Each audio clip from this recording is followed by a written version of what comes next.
दोन मित्र असतात. एकदा एक मित्र आपल्या त्या दुसऱ्या मित्राकडे क्रिकेट पाहण्यासाठी जातो. तिथे त्याचा कुत्रा असतो.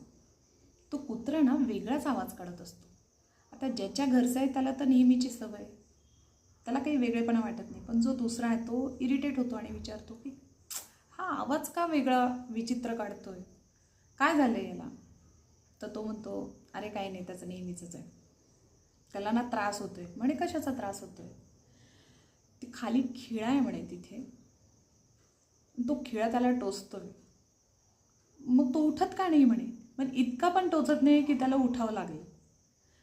म्हणजे त्याला त्रास तर होतोय, पण तो त्रास सहन करेल, पण त्याला त्याच्या जागेवरून उठायचं नाही. इतका आळशीपणा त्याच्यामध्ये वाढलेला आहे की तो त्रास पण सहन करून घेईल, पण त्याच्या जागेवरून हलणार नाही. आता हेच उदाहरण सगळ्यांसाठी, आपल्या सगळ्यांसाठी, की बऱ्याच वेळा आपण एखाद्या चुकीच्या गोष्टीमध्ये इतके गुरफटून जातो, त्या गोष्टीचा आपल्याला खूप त्रास होत असतो, पण आपल्या आळशीपणामुळं आणि टाळत जाण्यामुळं की आज करू, उद्या करू, परवा करू, होतंय ना, होऊन जाऊ द्या,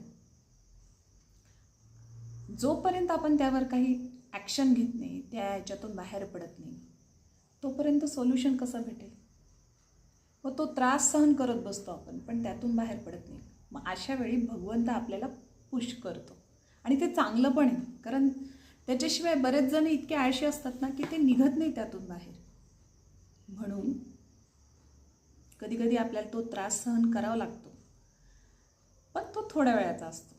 एकदा तिथून त्या कम्फर्ट झोनमधून बाहेर पडलं ना की आपल्याकडे सोल्युशन असतं, तो आनंद असतो आणि ते फ्रीडम असतं.